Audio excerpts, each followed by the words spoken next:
This week, we are going to be looking at Longlegs. We're going to be comparing Longlegs with Ari Aster's Hereditary. I'm Jacob Krueger, and this is the Write Your Screenplay podcast. Hereditary has focus, and the movie focuses around real human experiences that all of us have, that are not just horror movie experiences. But in Longlegs, I believe Oz Perkins still has not made some of the hard choices. He's taken what should be a contained psychological horror movie about Lee, and he's added all of these elements that are not necessary because he's missing that one simple thing. So by comparing these two films, whether you agree with me that Longlegs didn't quite stick the landing, or whether you disagree with me and think it is the next Silence of the Lambs, you're still going to learn skills that are going to help you take your own writing to the next level. We're also going to be discussing one of the most interesting theories, that Longlegs might be actually an allegory for childhood sexual abuse. And so we're going to be talking about why not everybody is talking about that, if that is in fact what the film is about. Now, if you have not yet seen Longlegs, it's okay. For the beginning of this podcast, we are going to be really focused on the first image of Longlegs and comparing and contrasting it with the first image of Hereditary. And so while there will be real spoilers ahead, I will warn you before they come. Okay, so if you want to write a successful horror movie, if you want to write a successful action movie, if you want to write a successful drama, if you want to write a successful comedy or rom-com or film or TV show or play in any genre, the most important thing is to start with a great first image. So much of Longlegs' success, outside from the incredible marketing campaign, really stems from this first image. Now, where does this first image come from? It's actually a reimagining of some of the same techniques that were used in the first image of Hereditary. If you remember Hereditary, we start with this really cool image shot through the frame of a window.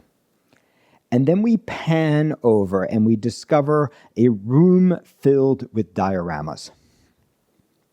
We get closer and closer and closer to one diorama, a diorama of a teenage boy's room. And as we push into the diorama, we see a man, a father, come into the little boy's room, and now we are in the world of that little boy, right? So our perspective is being played with. What is framed in, what is framed out, what is reality is being played with. And throughout Hereditary, if you remember the film, you're going to play again and again and again with those dioramas. And in fact, the final image of Hereditary is also going to be about those dioramas, right? And I'm not going to spoil Hereditary for you, but there's a lot on it in my free podcast about Hereditary, if you haven't already checked it out. Okay, so in Longlegs, Oz Perkins actually plays the same game. Except this time, instead of shooting through a window, we are shooting through the frame of what looks like an old Polaroid picture, right? It's actually a small frame in the middle of our big movie screen. And that small frame not only creates the feeling of nostalgia, it also creates the feeling of what are we not seeing on the outside. It creates a feeling of our view being cropped. And we are following a young girl.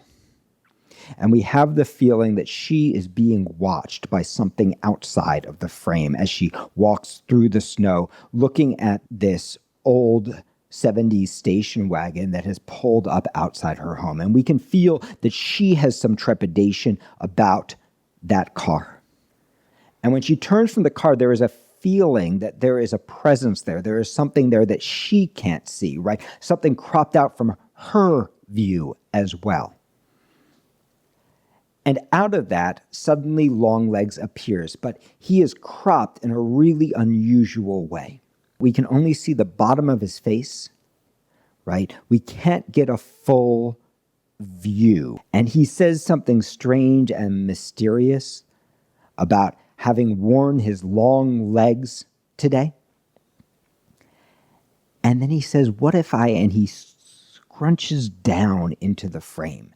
And we don't even get a snapshot of him. Both Hereditary and Longlegs are playing around with our perspective. They are playing around with what we see and what we don't see, what is real and what is not real. In Longlegs, we are then going to expand into the full frame through which we're watching the piece, but much is still going to be hidden from us, because much is also hidden from Lee Harker, the main character, an FBI agent who, of course, is the grown-up little girl whose own memory is obscured.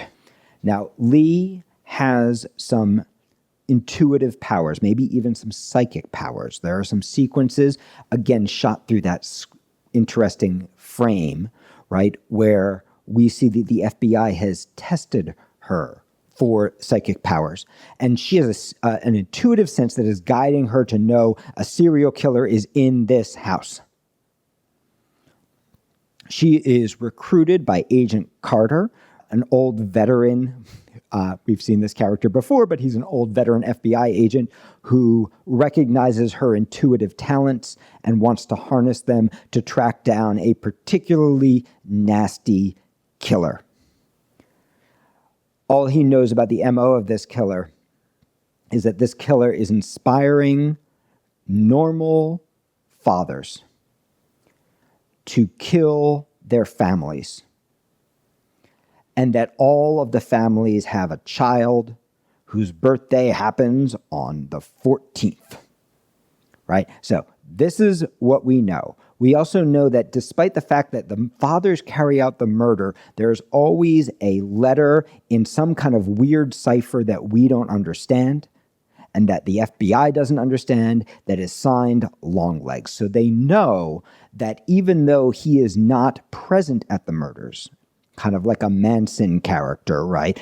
Even though they know he is not present at the murders, and even though the perpetrators are different fathers in each instance, they know that somebody else, somebody named Longlegs, is inspiring these actions.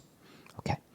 Now, there are going to be some spoilers because one of the most interesting theories about what Longlegs is actually about is that it's actually a metaphor for childhood sexual abuse.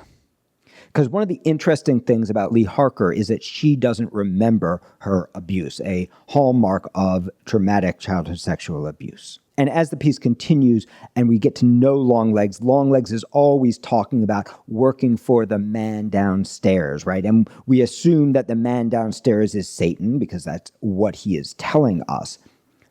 But as the story continues, we are actually going to find out that unbeknownst to Lee, because her memory was erased, Longlegs was living in her basement. So the man downstairs is not only Satan, the man downstairs is literally Longlegs. And Mom, in hopes of saving her child from Longlegs, has made a deal with this devil that lives downstairs. Also, we get the sense as the piece continues that Longlegs has planted something in her brain, something that is both intuitively leading her to pursue these clues psychically, but also is obscuring something from her. And in fact, we even get a sense that there might be some weird complicity between the two, some kind of secret that she doesn't want to share. In fact, during one of the earlier sequences, Longlegs leaves one of his ciphers in Lee's home. Now, this is the first moment that we have a sense, even though we suspect that Lee and the little girl are the same, this is the first moment that we suspect that there's something else going on between Lee and Longlegs. She's an FBI agent. She sees a man in her house.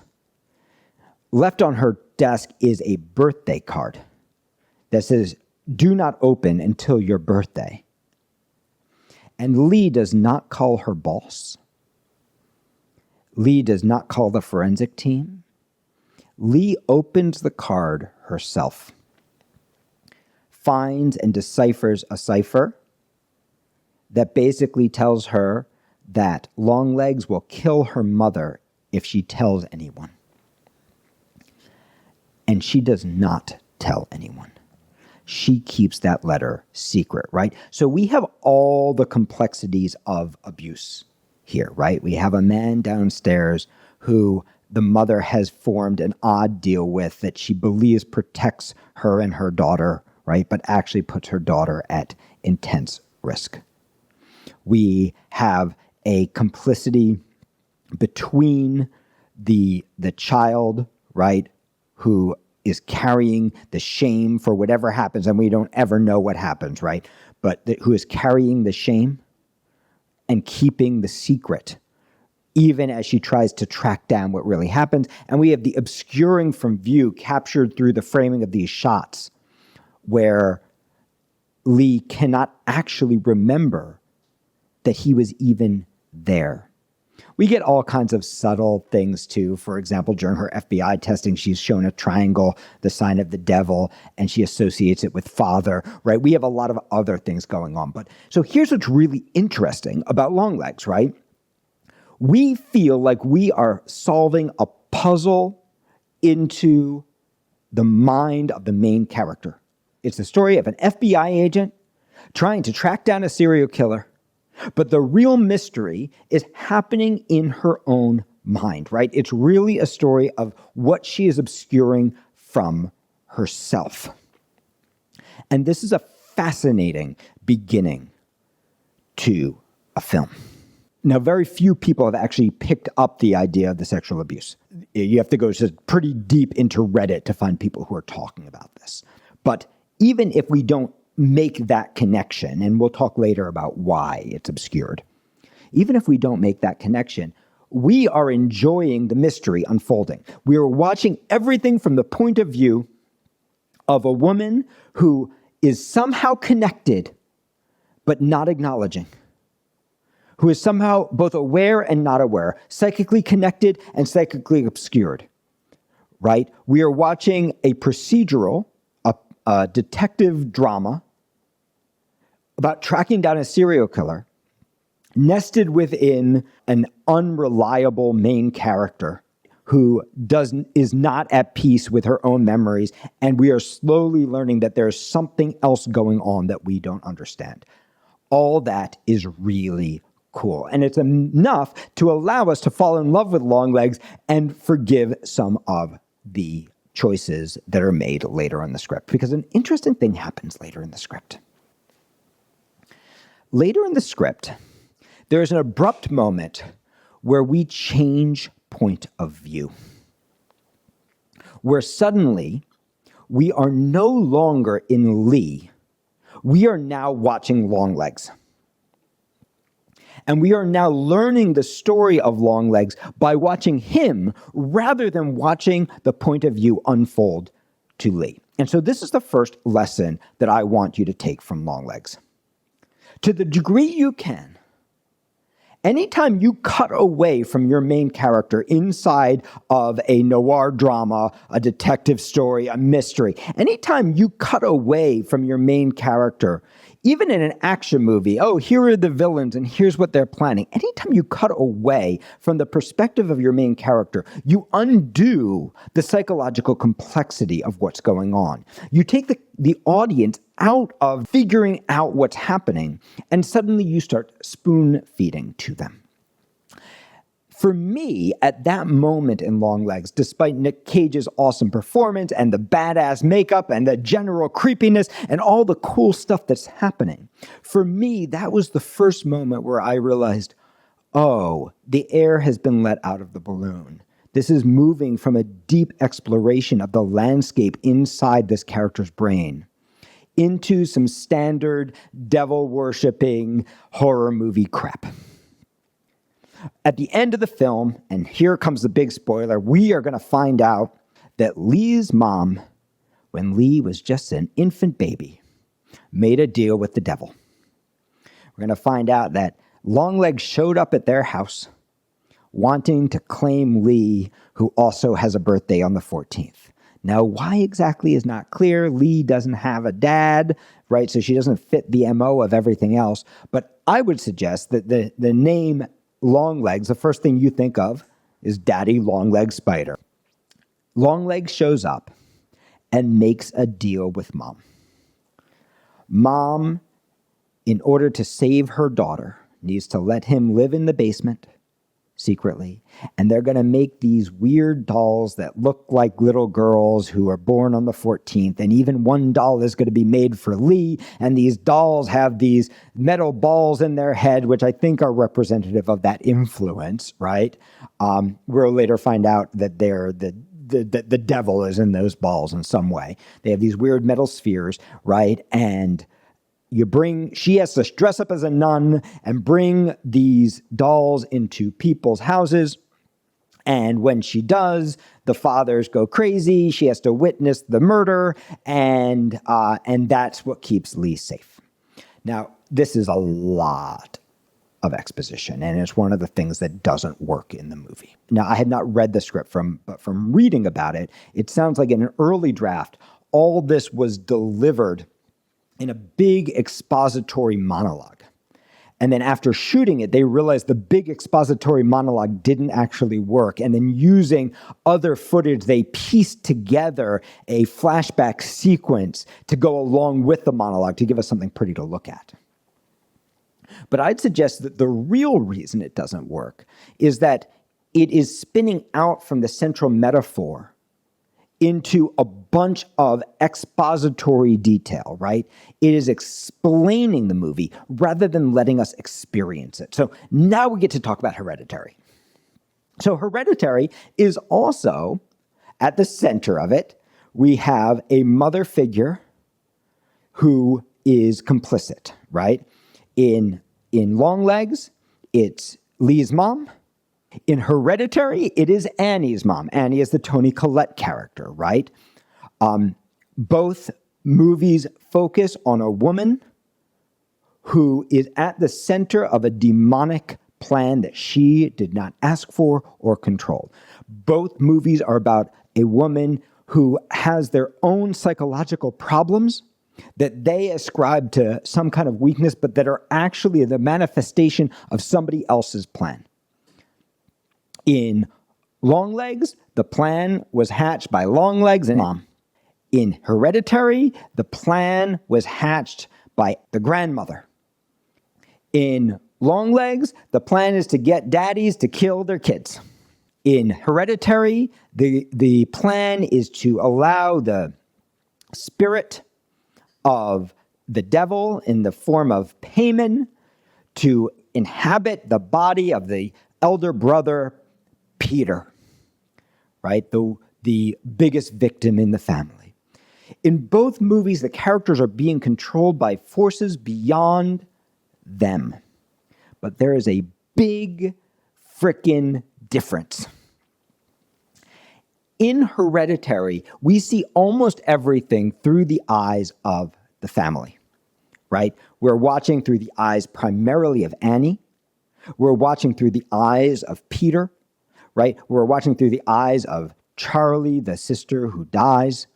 We are watching through the eyes of Steve, the father who, even though magical shit is happening all around him, cannot accept it, believes that his wife is mentally ill. Just like in Longlegs, we have Agent Carter, who, even though he believes in her psychicness, also ends up playing this kind of standard role of like, I don't believe this crap, right? We actually have these parallels happening. But in Longlegs, we keep breaking point of view. And in both scripts, the characters actually have no control over their own lives. Their lives have actually been planned by forces that they don't even know exist, right? Annie, just like Lee, has blocked out certain elements of who her mother is, right?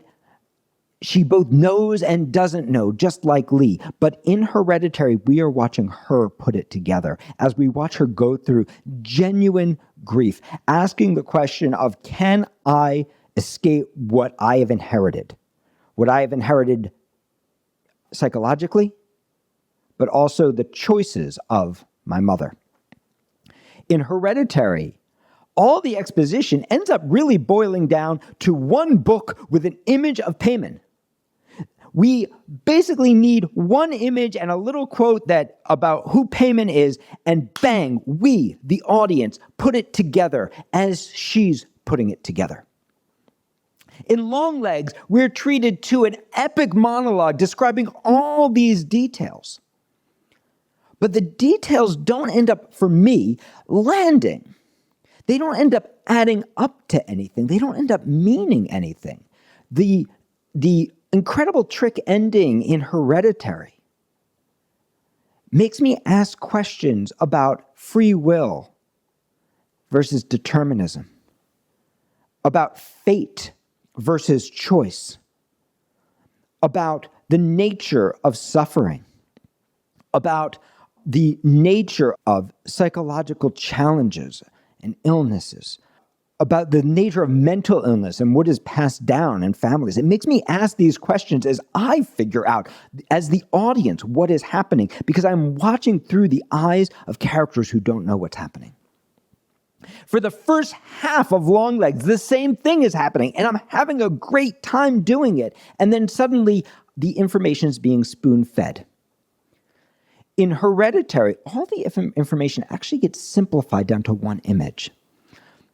But in Longlegs, I believe Oz Perkins still has not made some of the hard choices. He's got too many things happening that don't relate if the theory of childhood sexual abuse being at the center of it is what is really happening. He has too many other things going on. Let's start with the character of Longlegs compared to the character of the grandma in Hereditary. Longlegs is a devil-worshipping madman. The grandmother in Hereditary is a devil-worshipping mad woman. But there is a difference.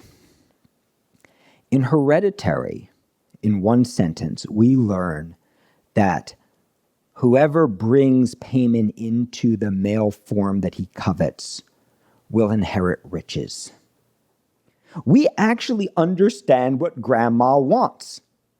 She wants riches and rewards beyond death. She wants to bring the spirit of Paimon into this boy so that she can have these riches and rewards.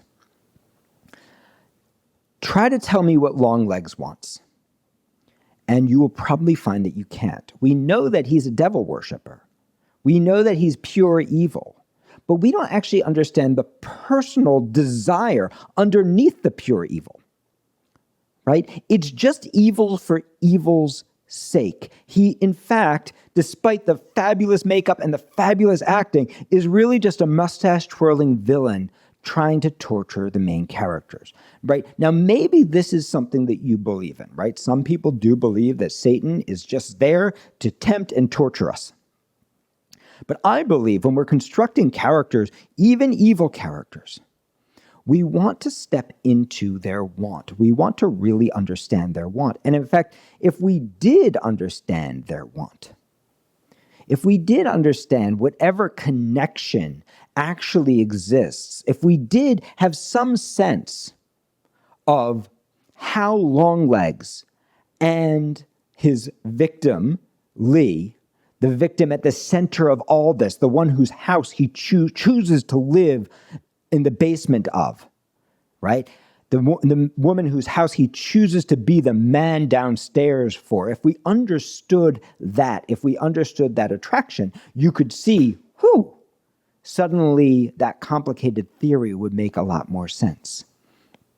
Similarly, Hereditary keeps everything inside the family, right? All the bad stuff is happening inside the family unit, right? So even though we have a satanic cult manipulating, pulling all the strings, we don't feel like it's just about a satanic cult manipulating, pulling all the strings. We feel like we're watching something we can connect to, a dysfunctional family doing their best, trying to make sense of a really complicated situation. In other words, we feel like the movie is about something.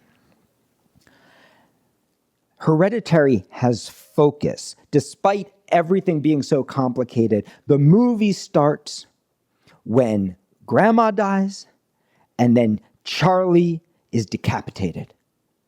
And the movie focuses around real human experiences that all of us have, that are not just horror movie experiences. Feelings of grief, feelings of guilt, feelings of anger, pressure between mom and dad, between child and mother, blame being passed around among innocent people who have all suffered. This is real stuff. This is the stuff of real drama. In fact, even Dad, who plays the role that we talked about in Hereditary, of being the doubting Thomas, he has reason to believe it. He doesn't know he is in a horror movie. He is playing a psychological role that connects to the drama that we experience in our real lives, even though none of us have been haunted by a Paimon-worshipping cult. When we switch over to Longlegs, all of these characters are living in a horror movie. We can start with Lee's mom, right? Lee's mom is so freaking weird from the very beginning. And Annie is super weird. And the people around Annie are super weird, but humanly weird. Lee's mom is inhumanly weird. Similarly, Agent Carter is inhumanly weird. And this is what I mean by that. Agent Carter has specifically picked Lee because of her psychic abilities. So why is he the person who doubts when she says psychic things are going on? Agent Carter is the person who's put together that on the 14th, that's the birthday that all these people have in common. So why is Agent Carter, a little spoiler here as well, surprised when the killer comes for his own daughter? Right? He's playing the same role as Steve in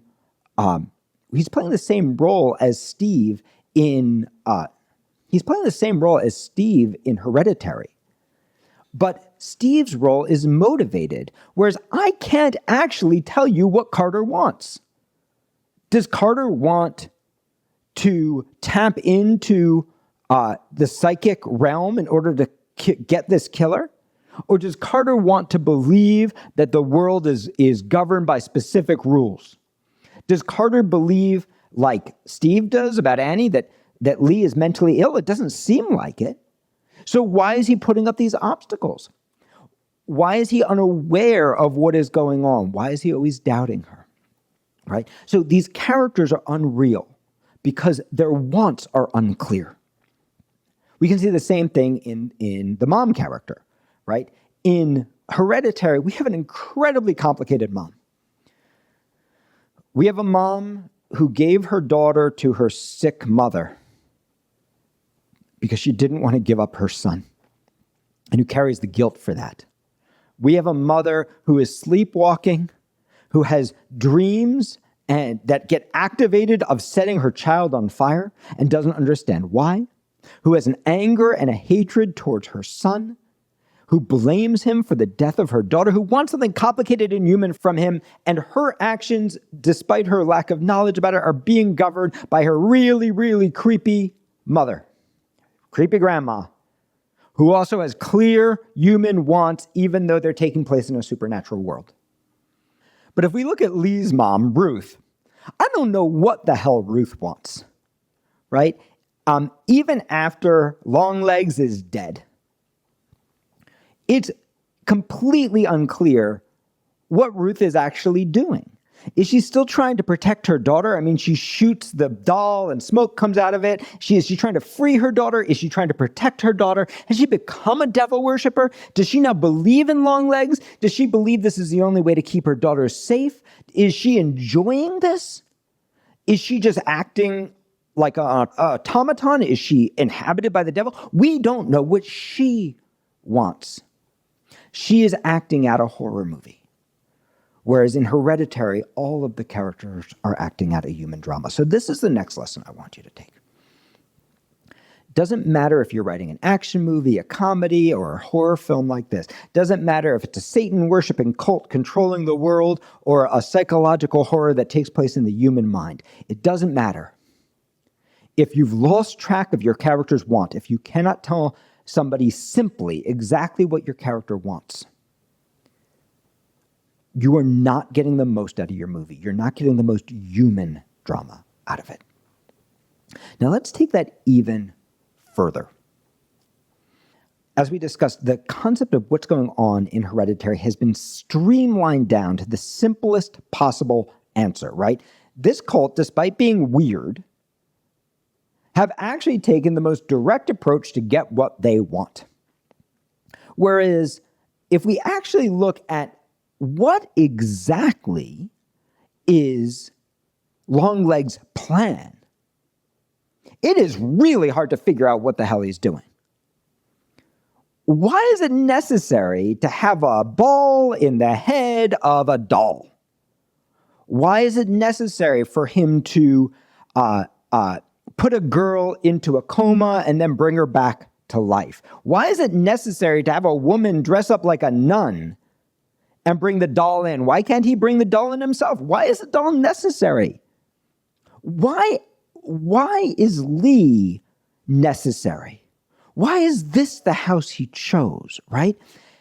What we have is we have all these convoluted elements. In fact, even very clearly, and this is not me, this is me quoting Oz Perkins, he's stealing from Seven, right? One of the shocking things that happens in Seven is when Kevin Spacey's character turns himself in halfway through the movie, right? Then this is another one of the quintessential serial killer movies of all time. And it's another movie that takes place inside the head, in this case, of Brad Pitt, right? And the journey of Brad Pitt is to learn that he is not so different than the people that he labels as evil, that he is also capable of sin, right? And if we look at Seven, if we look at this really complicated relationship, Kevin Spacey turns himself in because it is the clearest, simplest way to get Brad Pitt to act out that final deadly sin and complete his plan. Whereas why does Longlegs allow himself to be caught, right? Other than to follow the structure of Seven and that big surprise, right? For the audience, sure, it's a big surprise, but if we actually step into Longlegs, why? I know he's a devil-worshipping madman, but why? Right? We get some random, generality from Ruth. Now he's really free. But what does that mean? Right? We get, I guess it's shocking scene of him killing himself by banging his head against the desk in the interrogation room. Well, it's shocking unless you've seen Hereditary, in which case you saw Peter do the same thing to himself, although he lives, right? What's actually happening here is an excellent writer-director, Oz Perkins, is drawing from too many sources. He's trying to squeeze all these references, dolls, this image from Seven, this image from Silence of the Lambs, right? He's trying to squeeze all these different references in. And what's happening is he's duplicating his metaphor. He's taken what should be a contained psychological horror movie about Lee, right? And he's added all of these elements that are not necessary because he's missing that one simple thing, which is, what does Longlegs want? And if he could just find that one simple thing of what Longlegs actually wants, he would probably realize that he doesn't need these many, many, many elements. When we get to the end of Longlegs, and this is the biggest spoiler of all, of course, Longlegs ends with Lee killing her mother in order to save a little girl. And the little girl is in the trance of a doll that looks like her, and Lee turns to shoot the doll like her mother did with her doll and finds she is out of bullets. And then the movie ends with some kick-ass music and a Hail Satan from Longlegs, and it feels like, oh, this was so much fun. But really, what does that ending mean? If it is about childhood sexual abuse, is it about our inability to liberate ourselves from it? But how does that relate to Carter's daughter, Ruby? And what is the relationship between Lee and Ruby? I know that she's uncomfortable with kids, and I know that Ruby likes her, right? But what's actually going on psychologically, right? And so this is the last thing I want you to think about, right? No matter what your genre is, don't let your bad guys just be bad. Let them be human. Even if we make the assumption that Longlegs is just a devil-worshipping madman, there is something that he wants. There is something that happened to him that made him this person. There is some kind of plan, even if it doesn't make sense to us, like the plan of the killer in Seven. Right? There is some kind of philosophy that is driving your character, and that's what's going to allow you to land an ending, right? It's not all these horror elements, right? It's the meaning and the theme that ties it all together. And where does that come from? It comes from the simplest concept ever. Make sure you know what all your characters want. If we go back to Hereditary, the wants of every single character are so freaking clear. Peter wants his mom to love him, and he wants to be free of the guilt from the death of his sister that he inadvertently caused. Annie wants to stop the dark forces that are attacking her family. She wants to understand them. She wants to stop them. But on the simplest level, she just wants to reconnect with her dead daughter. And in the process of doing so, she inadvertently brings a dark spirit into her home. Annie wants to be a good mother and a good daughter, but she's unaware of who her mother really is, like Lee not seeing the full frame. Steve, in Hereditary, the dad, just wants his wife to be healthy, and she's not. He wants to protect his children, right? For all the complications, we have something very simple at the center, and that keeps the movie focused, and we are watching through the perspective of our characters. Same thing is true in Seven. We are watching Seven through the perspective of Morgan Freeman and Brad Pitt, right? These two detectives. Yes, there are all these horrible murders happening, but we are not cutting away to describe the murders with exposition for the audience. We are experiencing the murders and experiencing the mystery through the eyes of our main character. We are not cutting away to watch Kevin Spacey be creepy. We are experiencing the surprise of Kevin Spacey's actions through the eyes of our main characters. In Silence of the Lambs, we are focused on the relationship between the main character and Hannibal Lecter, right? We are watching the story of a woman bearing the wounds of her past to the most dangerous possible person, and we are watching the story of unraveling what the killer actually wants, right? Even that killer is not pure crazy, despite all the creepy stuff he does. He also has a philosophy that we are discovering as the main character discovers it. And even when we cut away to watch Hannibal Lecter on his own, right? That is an extension of their relationship, the relationship between Hannibal and Clarice Starling. What I'm trying to say under all of this is that even genre horror movies are not just about genre. They're about real human relationships. That is what makes the beginning of Longlegs so incredibly cool and interesting and powerful. It is a complicated psychological portrait. And it's what makes the ending, though interesting and fun and even creepy, it's what makes the ending, for me, of Longlegs less than it could have been. Because it just doesn't give us everything that we could potentially take away. If you're enjoying this podcast, come learn more with us. We're going to be discussing how to track the wants of your characters, how to build around theme, how to build character relationships inside of a genre film. We're going to be studying these ideas and many more in our free class every Thursday night, Thursday Night Rights. Come join a community of hundreds of writers from all over the world and be part of all the cool stuff going on at Jacob Krueger Studio.